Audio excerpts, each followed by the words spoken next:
Welcome to our Energy Connect studio. I'm delighted to have sitting next to me Omar Farouk Ibrahim, Secretary General of the African Petroleum Producers Organization. Thank you for taking the time to talk to me today at our Energy Connect studio on the sidelines of Egypt 2022. Thank you very much, and thank you. Now, how, in your opinion, is Africa's energy industry preparing for the energy transition? It's a tough transition for us, given that most of the African countries that are today producing oil and gas are heavily dependent on that resource, not just for running the economy, but virtually everything. And also for so many years that we've been producing oil and gas, we've also been very dependent in terms of foreign technology, foreign financing, and expertise. But we are working hard to ensure that within the shortest possible time, we're able to wean ourselves out of this dependence. That's really interesting. And how is APPO helping promote cooperation in the hydrocarbon development among your 15 members? This is exactly what we are working to do. We are working on ensuring that, one, there is greater collaboration and cooperation amongst our member countries. Also, it's not just cooperation and collaboration, but we also want to ensure there is cross-border infrastructure development, because we also need to develop regional and sub-regional markets for our oil and gas. All of this will put together, will ensure that we are able to wean ourselves from dependence on external markets and external financing of the industry. Yes, and I mean, technology is going to be really important to help the oil and gas industry to decarbonise its production. What do you think is needed to be done within your member states and within Africa on this front? That's one of the toughest areas, really. Technology isn't one of the greatest toughs in Africa. We've been very dependent for the last 70 to 100 years that we've been in this business. To a large extent, international oil companies and others have been the ones controlling the technology of the industry on the African continent. But we've made some progress. There are quite a number of countries on the African continent that today have mastered a lot of the industry technology. We are going to be working on this, and given that even in the advanced countries that have been pioneering the development of new technologies in oil and gas, a number of them have decided to hands off that business. I'll give you a good example. The Imperial College in London, that has for over 100 years been a center of excellence in petroleum technology. For the last 4 or 5 years, have said they are not going to they are going to shut down their faculty of petroleum studies. And a number of other institutions are also doing the same in response to the energy transition.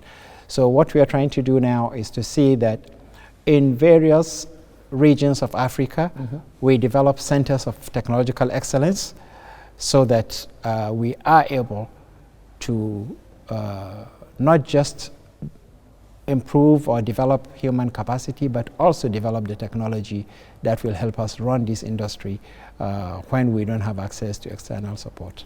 Yeah, so it sounds like you are looking to adapt to this changing energy landscape. Absolutely, we have no choice, because with 125 billion barrels of proven oil reserves and over 500 trillion standard cubic feet of gas, we have no choice but to find a way of exploiting them for the betterment of our people.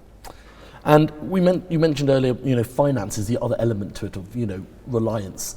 And how do you see that changing, or not fast enough? Well, globally, the world has decided to divest from oil and gas and to discontinue any financing. But what we've said in Africa seriously is that if there is a political will, the financing can also be gotten. Because seriously speaking, if you look at the price of oil 2 years ago and what it is today, above 90, exactly, it's more than double. Some 10 years ago, let's say 15 or 20 years ago, the price of oil was hovering between 20, 30 maximum. It got up to 150. oil producing countries do get the money. The problem is, where do they invest it? Yep. It goes into consumption. We believe that if they want to continue to bring out the oil and the gas to further improve the lifestyles of their people, then a portion of that excess revenue that they get, which they didn't budget for, should go into this industry. Interesting. Now, we are here at EGYPS 2022, and I'd just like to get your point of where, what themes you're really looking forward to. I know you've just finished your panel, you know, and the strategic dialogue that an event like this can sort of bring to Egypt, but also Africa as well.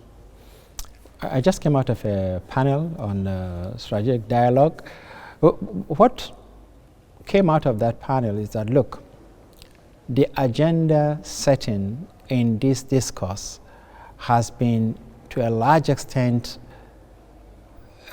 single-handedly dominated by anti-fossil fuel groups, and we are asked to come discuss.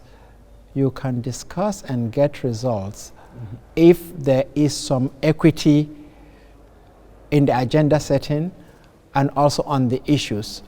But when you are just there as a beggarly group, there is a limit to how much benefit you're really going to get out of that conversation. So we are convinced that luckily Egypt is going to host COP27. Right. Egypt is a hydrocarbon producing country. It's on the African continent, and we believe that this will give us a good opportunity to also come and articulate our position on this. We are not against climate change. We are not against energy transition. But what we are saying is we must survive first before you think of clean energy. It's, to us in Africa, it's a matter of life and death. We have the largest number of people on earth who do not have access to energy nor to electricity. Yes, and I think, as you just said, the pathway to COP27 should bring everyone together for discussion at the end of the year in Sharm el-Sheikh, I think. Yes, November. Super. Well, Omar, thank you so much for coming by our Energy Connect studio on this busy first day. I appreciate it. Thank you very much. You're most welcome. Thank you. Thank you for having me.